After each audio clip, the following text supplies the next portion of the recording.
wabarakatuh. Waalaikumsalam warahmatullahi wabarakatuh. Selamat siang teman-teman podcast yang selama ini sudah selalu mengikuti podcast kami. Jadi hari ini saya, Sofi Junior, ada kesempatan yang sangat membahagiakan untuk saya dan juga ada kesempatan yang sangat berharga untuk saya karena di mana hari ini adalah hari yang sangat luar biasa. Saya bisa berbincang langsung dengan tokoh dari Kecamatan Tembelang yang sangat berpengaruh begitu. Jadi hari ini adalah sosialisasi pelaksanaan Idul Adha dan vaksinasi di Kecamatan Tembelang. Oke, untuk saya harus memperkenalkan diri dulu ya Bapak. Siap. Ini adalah tokoh-tokoh yang sangat luar biasa. Di ujung sebelah sana ada Bapak Dr. Puguh. Selamat siang Bapak. Selamat siang. Oke. Untuk ada di sebelah kanan saya ini ada Bapak Camat Tembelang, yaitu Bapak Muhtar. Begitu ya Bapak ya. Selamat siang. Assalamualaikum. Selamat siang. Sugeng rawuh di podcast kami dan di sini kalau tak kenal maka tak sayang begitu nih Bapak. Iya, Jadi iya. harus kenalan dulu gitu ya. Siap. Boleh Bapak perkenalan dulu Pak Iya. Dokter. Ya. Terima kasih. Saya Dr. Puguh Habis Babia MSI. Saya Kepala Puskesmas Tembelang. Sudah bekerja di Puskesmas Tembelang sejak 2017 sampai sekarang. Syarat itu dari saya. Cukup. Oke. Terima kasih Bapak. Lanjut ke Bapak Camat Kecamatan Tembelang. Iya. Monggo. Assalamualaikum warahmatullahi wabarakatuh. Saya Betul. Muhtar. Alhamdulillah saya bertugas menjadi camat Tembelang kurang lebih 2,5 tahun. Mudah-mudahan diberi kelancaran dan kesehatan dari Allah Subhanahu wa taala. Amin. Nah, ini adalah kali ini topik yang sangat gencar gitu ya Bapak, yang sering dibicarakan oleh warga khususnya di Kecamatan Tembelang dan se-Kabupaten Jombang bahkan di dunia tentang mulai pemberlakuan PPKM darurat se-Jawa Bali mulai tanggal 3 Juli sampai 20 Juli 2021 gitu nggih. Jadi hari ini kita berbincang-bincang santai begitu Bapak dengan tetap menjaga jarak, tetap mematuhi protokol kesehatan begitu pemirsa. Jadi tetap kita pakai masker, tetap menjaga jarak seperti itu. Jadi langsung saja kita awali perbincangan kita. Saya mulai dulu dari Bapak Camat Tembelang, Bapak Muhtar. Siap. Bisa dijelaskan situasi dan kondisi selama pemberlakuan PPKM darurat di Kecamatan Tembelang ini bagaimana Bapak?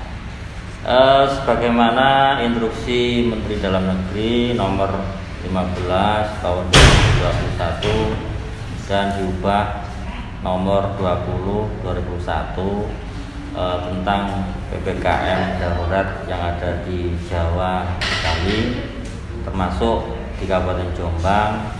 Kami beserta 3 pilar, Pak Kapolsek, Pak dan Ramil, Kapolsek, serta rekan-rekan dari kesehatan dalam hal ini Kepala Puskesmas Jatiwates dan Kepala Puskesmas Tembelang, juga dari Bapak Ibu Kepala Desa yang ada di Kecamatan Tembelang, berjumlah 15 desa. Ini berusaha untuk menerapkan PPKM darurat yang telah ditentukan oleh pemerintah sebagai upaya untuk menekan penyebaran COVID-19 yang akhir-akhir ini semakin meningkat dan memang tidak hanya di Kabupaten Jombang namun di seluruh Jawa dan Bali, terutama juga varian baru ini cepat menular dan sekaligus banyak yang menjadi korban, sehingga kami dari pemerintah kecamatan maupun pemerintah desa juga bekerjasama dengan tokoh agama, tokoh masyarakat, ormas dan sebagainya. Bagaimana kita cara mengedukasi kepada masyarakat agar mematuhi protokol kesehatan yang telah ditetapkan oleh pemerintah. Saja. Oke, ini menarik sekali untuk dibahas memang ya Bapak Iya. tentang COVID-19 ini. Jadi untuk tadi kan sudah dijelaskan oleh Bapak nih, Tembelang ini ada 15 desa, Iya. betul ya Bapak? Terus untuk zona nih Pak, kan ada merah, oranye, Iya. hijau. Menurut jenengan dan menurut kalkulasi selama ini, untuk Tembelang ini masuk zona apa nih Bapak? Kalau menurut peta zonasi, memang Kecamatan Tembelang sejak beberapa hari ini zona merah. Tapi menurut zonasi RT, alhamdulillah tidak ada yang zona merah. Ya. Peningkatan ini juga pertama setelah tadi Lebaran, Idul Fitri, dan juga ada varian baru sehingga perkembangannya masyarakat yang terpapar tertular COVID semakin cepat, sehingga Kecamatan Tembelang secara zonasi masuk zona merah. Karena mohon maaf, Kecamatan Tembelang juga mobilitas masyarakat juga Betul. tinggi karena dekat dengan tol, sehingga lalu lintas manusia ini juga cepat, mungkin ke Surabaya maupun ke kota lainnya juga dilalui oleh manusia atau lalu lintas kabupaten. Ada yang ke Lamongan dan lain sebagainya, juga mempengaruhi penyebaran COVID terutama di Kecamatan Tembelang. Ya. Itu.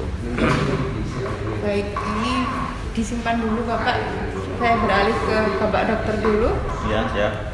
Untuk Pak Dokter, Iya. ini untuk jumlah total nih Pak, untuk yang sudah menerima vaksin di Kecamatan Tembelang ini sudah berapa persen kira-kira yang sudah mendapatkan vaksinasi? Ya, terima kasih. Iya. Jadi kami sudah vaksin sampai hari ini, jumlah total yang sudah divaksin itu kira-kira hampir 60%. Dari target 70%, kita sudah 60%.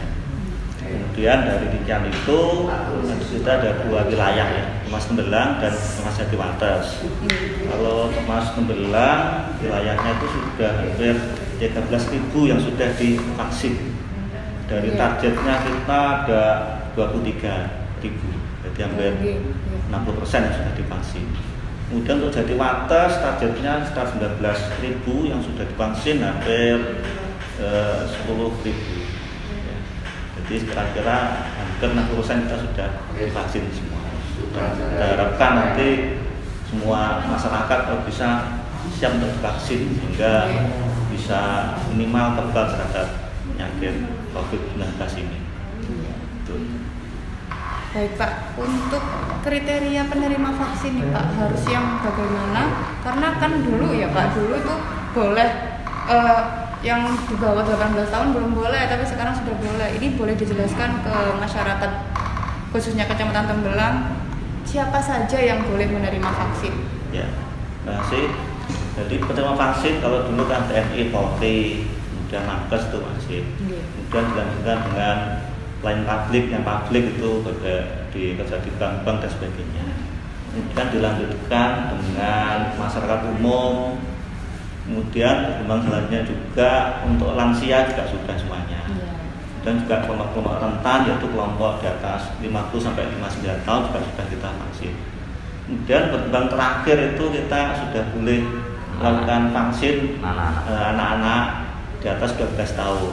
Jadi mulai 12 tahun sudah kita vaksin, dan kita sudah masang itu ya. Kemarin kita sudah masang vaksin untuk anak-anak yang di atas 12 tahun menggunakan vaksin khusus Sinovac. Kemudian untuk vaksin yang Astra masih belum bisa, kita masih pakai Sinovac.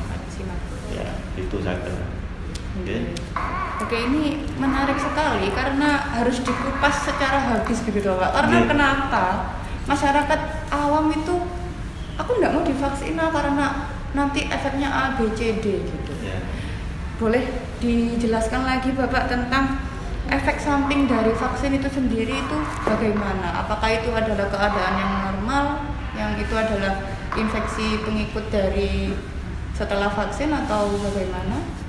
Jadi efek samping vaksin, termasuk saya juga divaksin, saya nggak ada efek sampingnya sama sekali ya.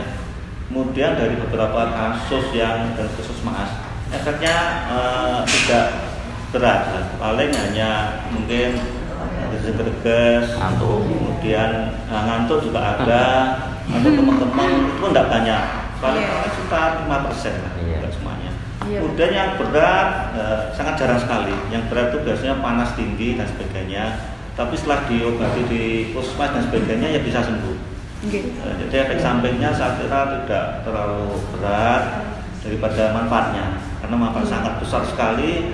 Saya kira efek samping bisa diatasi. Jadi efek samping ya ada. Karena efek samping itu proses ada pembentukan antibodi.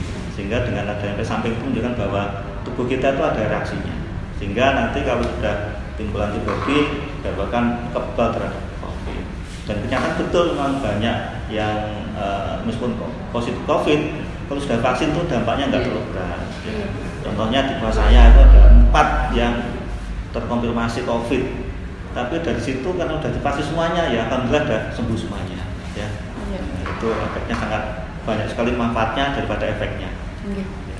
Baik, ini adalah tutur kata yang sangat, menurut saya ini adalah quotes of the day gitu ya.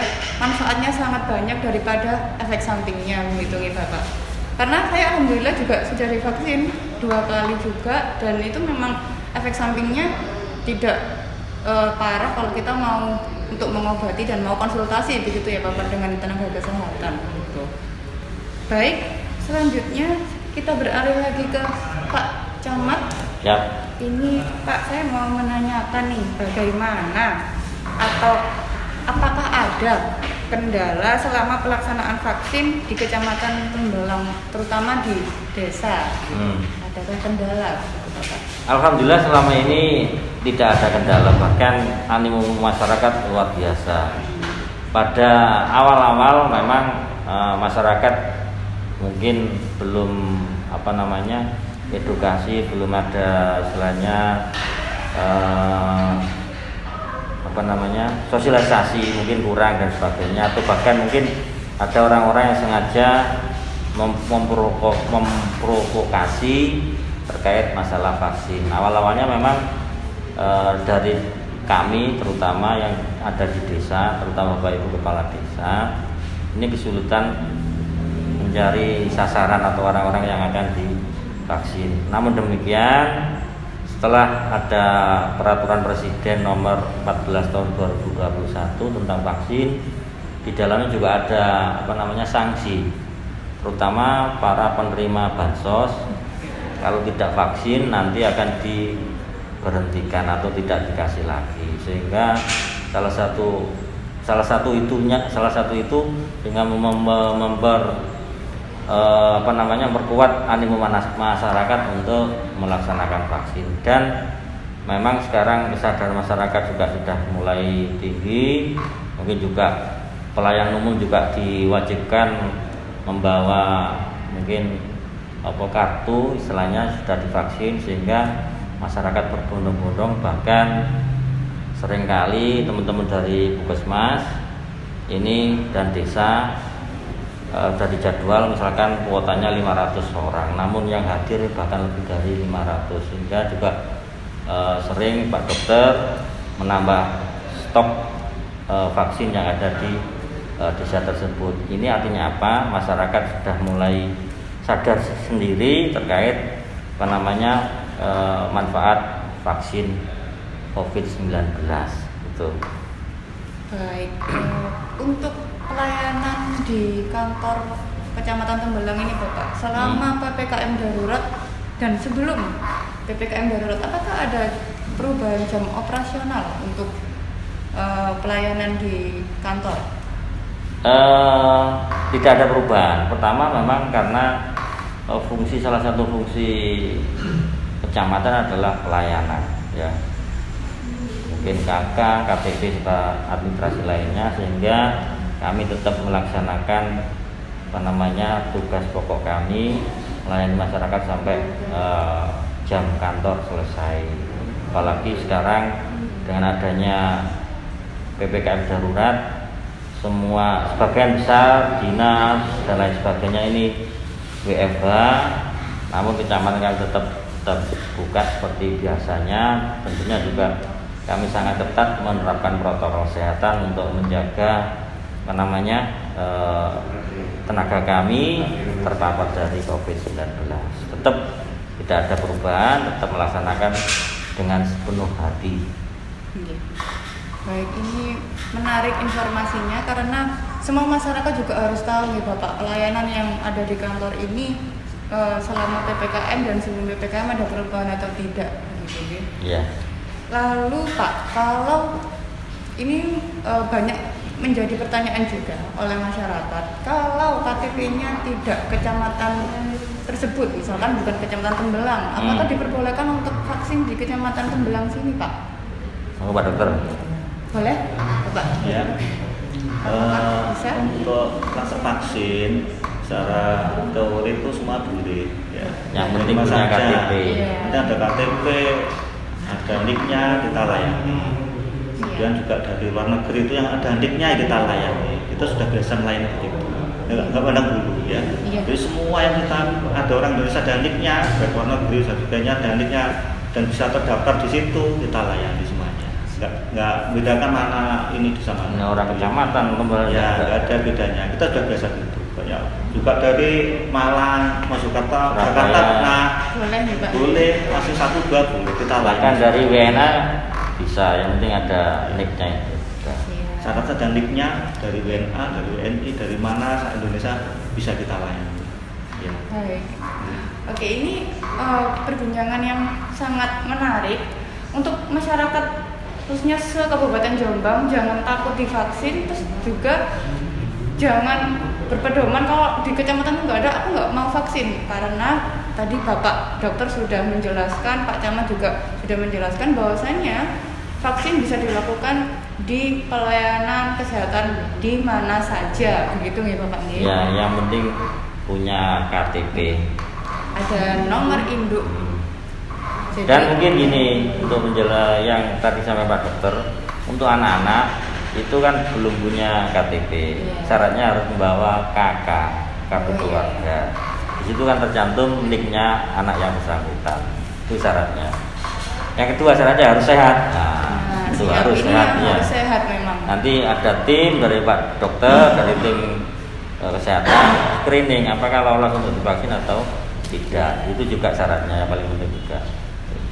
Ya, karena untuk screening itu sangat penting ya Pak. Ya. Untuk Mengetahui kondisi Iya, yang kondisinya. bersangkutan, apakah layak divaksin atau tidak. Betul. Itu salah satunya. betul sekali.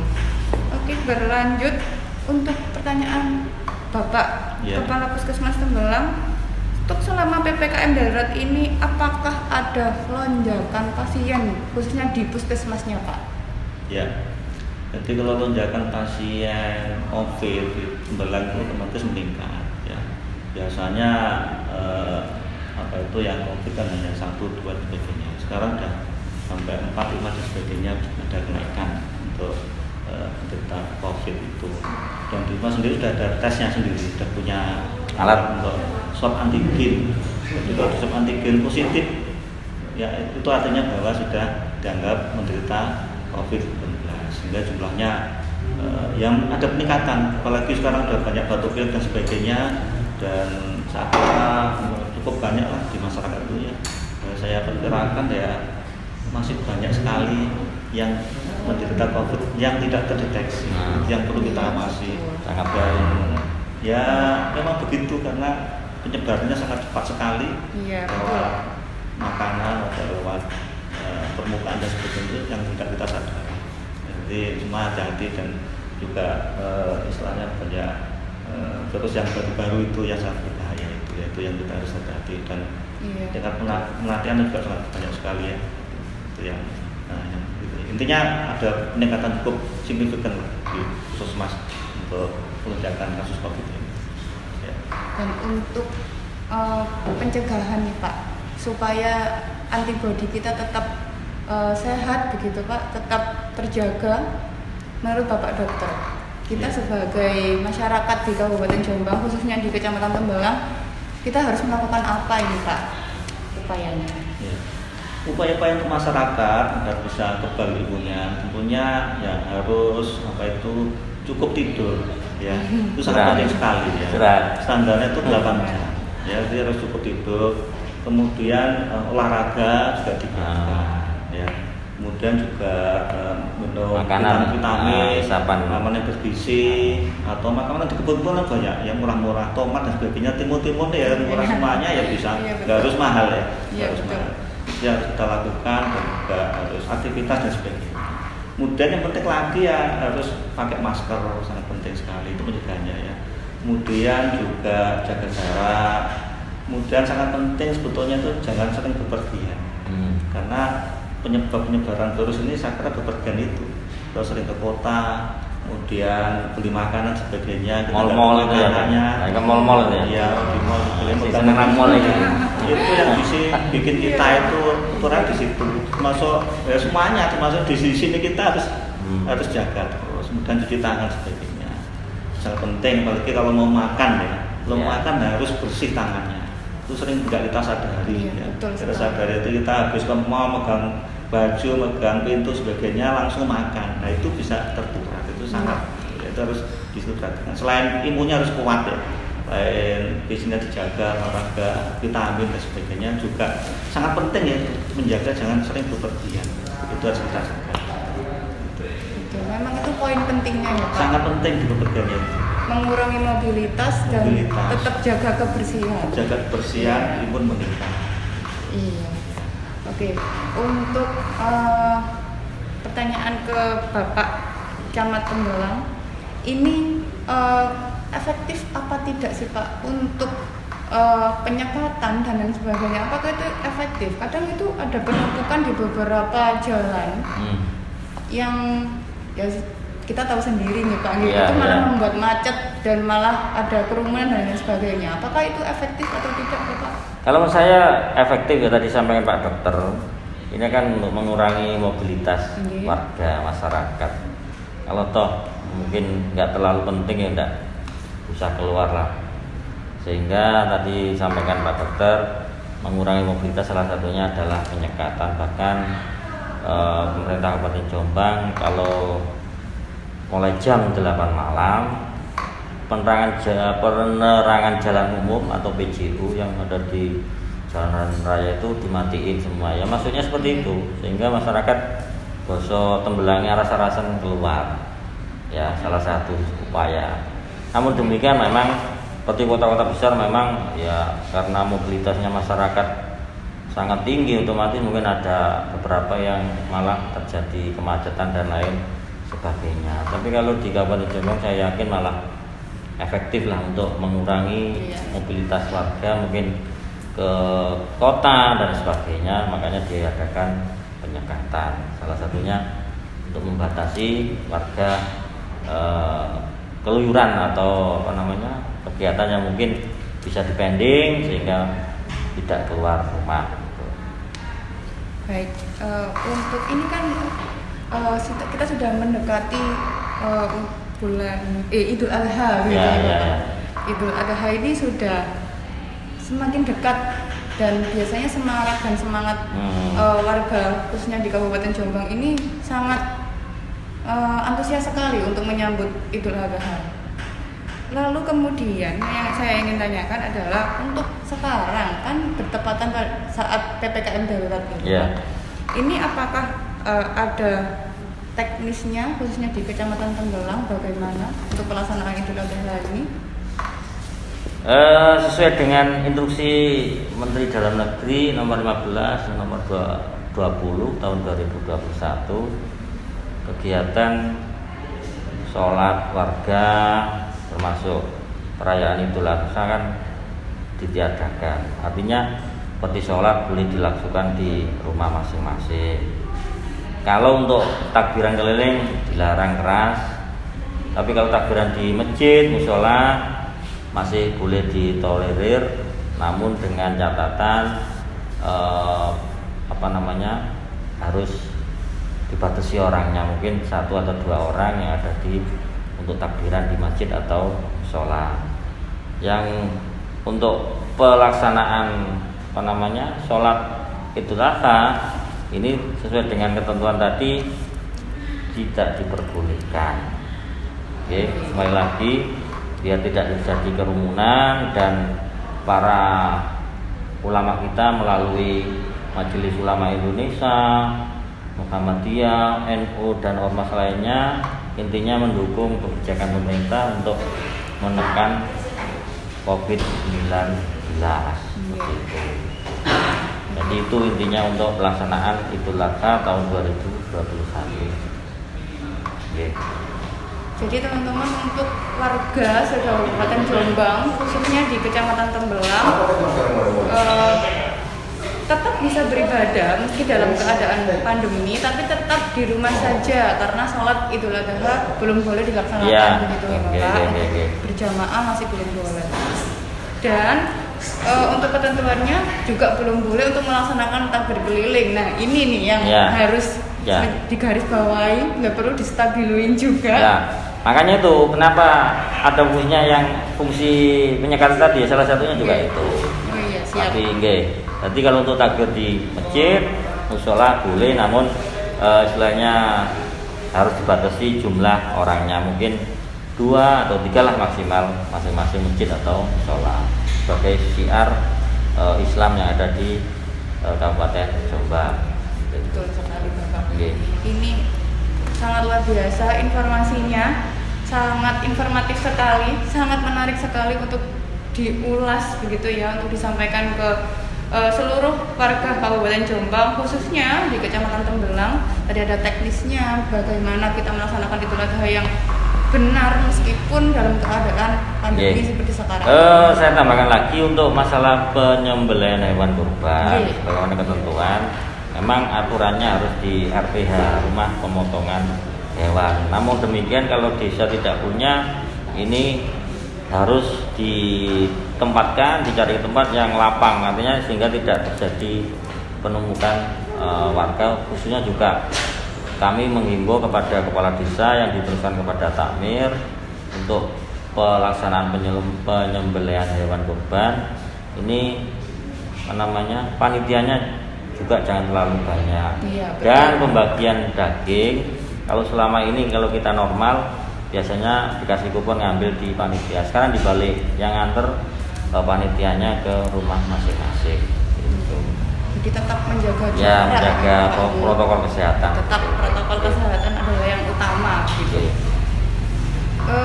Untuk kesan dan pesan Pak, saya mulai dulu dari Bapak Dokter. Kesan dan pesan selama PPKM darurat ini bagaimana Bapak?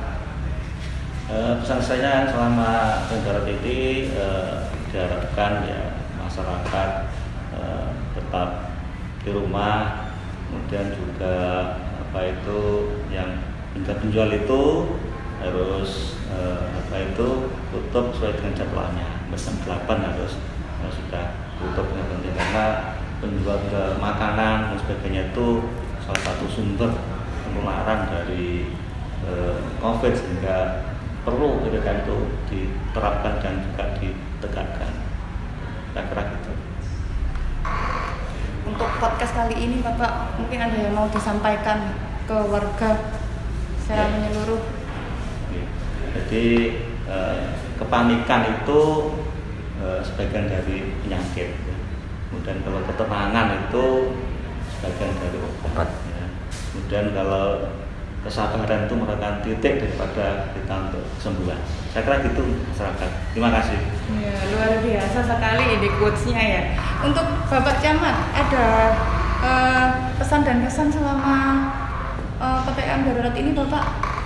Ya, kesan dan pesan sebenarnya kami ya, aparat yang ada terutama yang ada di kecamatan sampai di bawah, sebenarnya capek pikiran, capek fisik. Betul. Namun karena demi untuk kesehatan warganya, capeknya jadi hilang. Kadang bahasa kami, mari kita niati untuk ibadah sehingga capek kita nanti dicatat oleh Allah Subhanahu wa taala sebagai amal ibadah. Terutama untuk pencegahan, edukasi kepada warga, terutama untuk menjaga prokes sehingga bisa terhindar terpapar COVID-19. Karena sampai sekarang negara kita masih belum bebas dari COVID-19. Mungkin dengan usaha lahir batin kemarin tiap Jumat diadakan doa bersama, termasuk salah satunya adalah mempercepat vaksinasi sehingga ada community imun, sehingga untuk penyebaran COVID ini bisa ditekan seminimal mungkin. Itu pesan kami kepada warga masyarakat. Dan yang terpenting kembali lagi kerjasama kami beserta relawan beserta aparat sudah maksimal, tapi kalau warganya acuh tak acuh besok Tembelang gak ngereken ya tidak ada gunanya. Makanya saling kerjasama, mari kita sama-sama berupaya sehingga COVID ini segera berakhir dan kita kembali normal kembali. Amin. Jadi semua warga khususnya di Kecamatan Tembelang harus kooperatif gitu loh, Pak. Intinya seperti itu. Untuk pesannya ke seluruh masyarakat Kabupaten Jombang khususnya Kecamatan Tembelang, ada pesan yang ingin disampaikan Bapak dalam podcast kali ini? Ya, nggak panjang, nggak banyak. Ya tadi kembali lagi, mari kita jaga protokol kesehatan. Yang kedua, kita jaga keluarga, masyarakat sekitar kita, terus lingkungan kerja, sehingga kita bisa terhindar dari tertular COVID-19. Dan yang terakhir juga kita tetap berdoa kepada Tuhan Yang Maha Kuasa sebagai bentuk kepasrahan kita kepada pencipta alam semesta ini. Itu pesan kami. Untuk mengakhiri kegiatan podcast hari ini, kita bisa ajak Pak Dokter dan juga Pak Camat untuk parikan terlebih dahulu gitu ya. Boleh Bapak dimulai dulu parikannya? Ya, silahkan. Habis angka 7 pasti 8. Sudah 8 pasti 9. Ibadah tetap dilaksanakan, jangan lupa penuhi protokol kesehatan. Baik, terima kasih Bapak. Sama-sama. Dan untuk penutup dari saya ada parian juga. Pak Tani nandur pari ini diolah karo Pak Dola. Kalau sudah berhati-hati, kalau tak perlu tetap stay di rumah. Jadi stay di rumah, patuhi protokol kesehatan, jangan lupa selalu mencuci tangan dan menjaga kesehatan. Baik, saya Sofi Junior dari Ikatan Duta Wisata Rakaraki Jawa Timur pamit undur diri. Wassalamualaikum warahmatullahi wabarakatuh. Waalaikumsalam warahmatullahi wabarakatuh.